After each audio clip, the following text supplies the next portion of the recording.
What's going on, everyone? Joe here, back with some Jar Jar jargon. And first off, welcome to the channel. If this is your first time, go ahead and hit that subscribe button. We are trying to make the push to 1,000 subscribers. So today I wanted to talk about the Mandalorian Season 3 finale. I wanted to share some of my thoughts on it, things that I liked about it, things that I didn't like so much, and what some of my thoughts are on what we can expect going forward.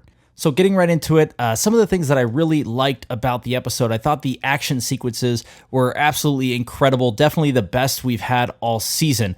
We probably got the best Din Djarin action all season as well.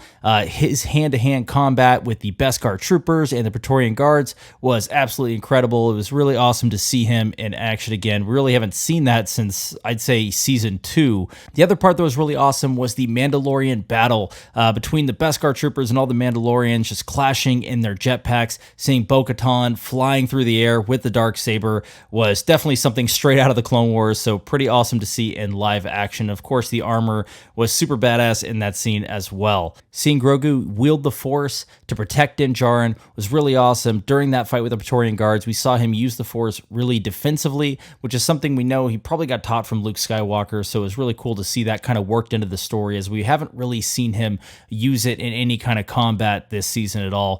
We saw him a little bit in episode 2, but that was about it, so it was really cool to kind of get those scenes, and seeing him and Din work together was awesome. You're really getting that that bond between them and how well they work together, and I think we're going to see a lot of that going forward as they go on their adventures and they start to take some bounties on for the New Republic. So that's going to be a really cool thing to see. And speaking of that, that's another thing that I really liked. Another part of the storyline that I thought was great was the fact that, Bo-Katan is going to be the ruler of Mandalore for the most part, but it's also not so much as a ruler because of the Darksaber, but more because what she was able to do for the people and bringing them together. And now Din and Grogu can go on their own and have these adventures again, and we can get some more serialized type episodes, hopefully in Season 4 and beyond. So I think that's going to be really cool to see. We're going to see some new stuff going on, and of course there's those Empire remnants out there, and somehow the Shadow Council is going to be brought back into the fold,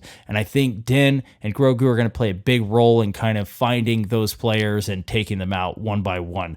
So really looking forward to that. Gideon was definitely a highlight of the episode. His armor is absolutely incredible. That's probably the best looking Mandalorian helmet we've ever seen in Star Wars, with the red and the black and the voice modulator. It sounded just like Kylo Ren. That was really crazy to see. And those fights that he got in with Bo-Katan and Din Djarin were awesome. And I'm actually really happy with how the fight worked out between him and Bo, that she wasn't just able to best him because she had the Darksaber. And the fact that he crushed the Darksaber, I think, is really symbolic for the Mandalorian people, that they're moving into a future society, a new kind of way to rule the planet. And having her fail to beat him was another symbolism that she can't do it all on her own, and that she actually needs all the Mandalorian people around her. So seeing Din kind of come to rescue her and help out with that situation was awesome. And then, of course, them both being saved by Grogu being able to hold that fire back. I really thought that was a great scene, and that whole entire sequence with Gideon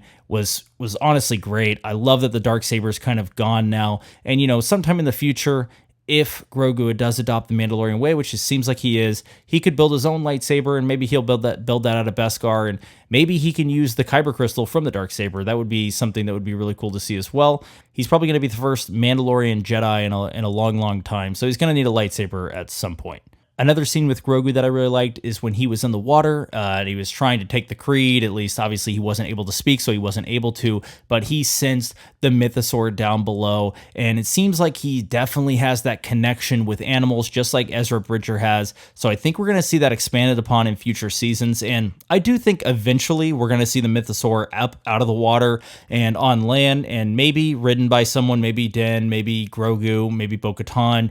I think that that's definitely going to happen at some point in the future, but I'm kind of glad that they didn't actually do that in this episode. There was already a lot going on. There was a lot of action kind of packed tightly into, roughly 40 minutes.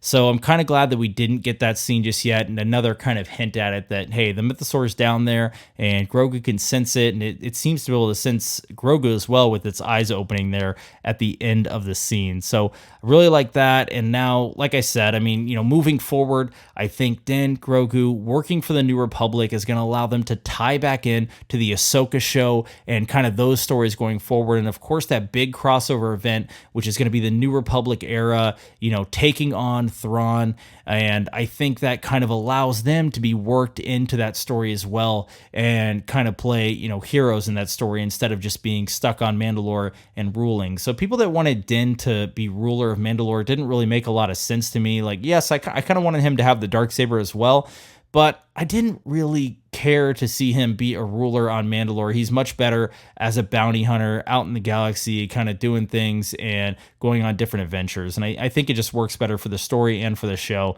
And of course, that movie that's coming up, it's going to work its way into there a lot better. I also got to say, I like that this finale did not rely heavily on cameos. Obviously, nothing's ever going to beat the Luke Skywalker finale in season 2. Probably the coolest moment in all of Disney Star Wars. But that being said, they didn't feel the need to throw in a bunch of cameos just to try and please fans. I would have liked to see Boba Fett. I would have liked to see a glimpse at Thrawn, maybe via a hologram or something along those lines. But the fact that we didn't is okay because they're confident that the show can stand on itself. And I think this episode, and especially the last episode as well, it definitely did. Those last 2 episodes, if you combine them together, it's basically a short movie of the retaking of Mandalore. And I think they go really well together. And I'm kind of happy that they just kind of kept it tight and the way it was. So I'll talk about a few things that I disliked about the episode. And of course, I just mentioned Boba Fett. He's the one cameo that I for sure thought we would see this season. And I'm really surprised that he didn't show up, to the rescue at all during this battle. Maybe he could have gotten word that something was going on Mandalore. He is the first Mandalorian that we ever saw in Star Wars. He kind of started the whole thing. And I thought for that reason, he would at least be involved in some capacity in the retaking of Mandalore. So I do, feel a little off about him not appearing at all. So I would have liked to see him, but it is what it is. We didn't get Boba Fett. I'm sure there's going to be more of him in the future. Some of the leaks suggest that there's either going to be a season 2 of Book of Boba Fett, or he's going to appear in The Mandalorian season 4. So we're just going to have to wait and see. Another thing was there was really no further explanation on if there were multiple spies or a Mandalorian spy. So I know I had theorized earlier last week that Axe Woves was the spy. That kind of made the most sense to me. I didn't really think the armor was. But of course, we saw Axe Woves kind of, have his hero moment when he takes the Imperial light cruiser down and, jetpacks out of it. So I didn't mind, him getting that kind of redemption or anything like that, especially after the way he treated Bo-Katan earlier in the season. But I just find it a little odd that, Gideon knew Bo-Katan had the Darksaber. He didn't even question Din about it at all. So that didn't really make a lot of sense. It sounded like to me that he had information from someone within the ranks of the Mandalorians that knew exactly what was going on.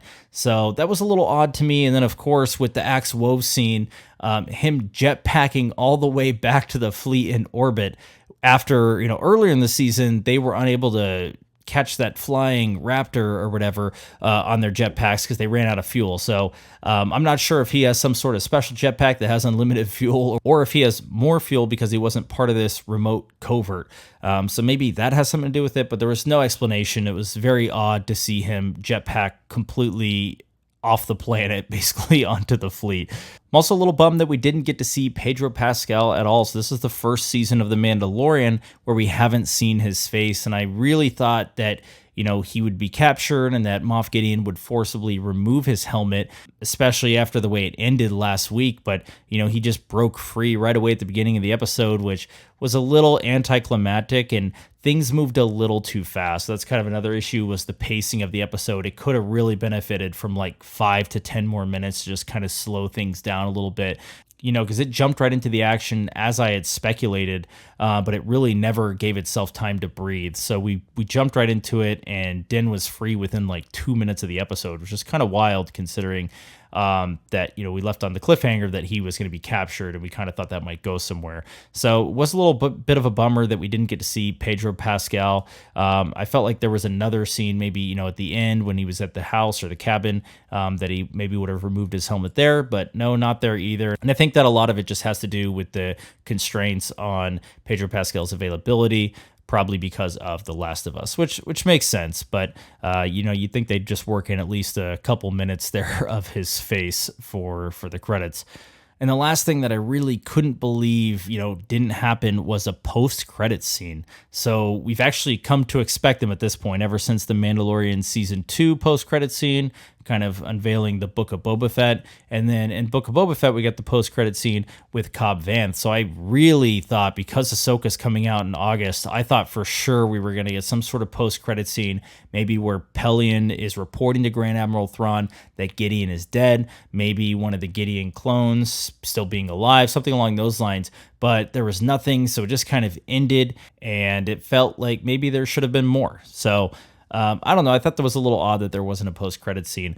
Honestly, if you look at this season finale as a whole, it kind of felt like a series finale. So we got a lot of endings and payoffs for a lot of the long-term arcs that have been going on in this show, you know, around the Darksaber, around Mandalore, and around Gideon and his clone plot as well. So, you know, if you watch this episode not knowing that there was going to be a season 4 based on what Jon Favreau has told us, you might think this was the end of the show.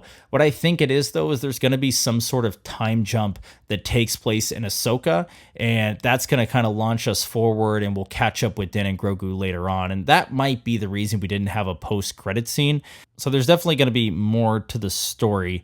But I think they're kind of paving the way to let the Ahsoka show, maybe Skeleton Crew, take some of the limelight for a while. You know, we might not see another Mandalorian season for 2-3 years. I'd say it's possible until Pedro Pascal actually frees up. So we'll just have to kind of wait and see what happens there. But I'm curious to know what you guys thought. Did it feel like a series finale to you? Do you think we're going to see more of The Mandalorian as a show, or do you think Din and Grogu are just going to kind of pop in and out of the different shows like Ahsoka, Skeleton Crew, and maybe Book of Boba Fett going forward? Because I definitely think that's a possibility that we don't get another true season of The Mandalorian. And he may just be in other shows that Jon Favreau's writing, and maybe it's Rangers of the New Republic, because he is going to be working for the New Republic, so maybe we'll just get some of his storyline in that show, if we're getting that show now, which is a possibility considering kind of the way that they ended this season. But overall, I just want to say I did like the episode. I thought it was a great ending kind of to the season, to the Mandalore arc.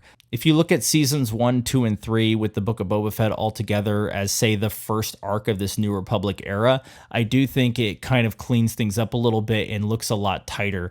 We can maybe look at Ahsoka as kicking off the next arc, which makes a lot of sense considering that show is going to introduce us to Thrawn, who's kind of going to be the big villain, and maybe the movie itself will kind of be arc number 3 and the culmination of all those events, which is kind of what we're hearing anyway. So I think that's a good way to look at this.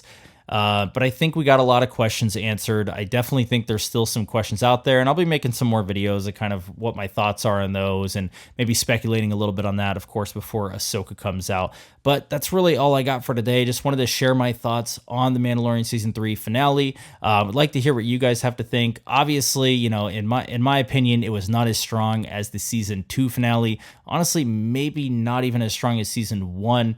But hard to say because I did enjoy a lot of it, and especially a lot of the action that took place.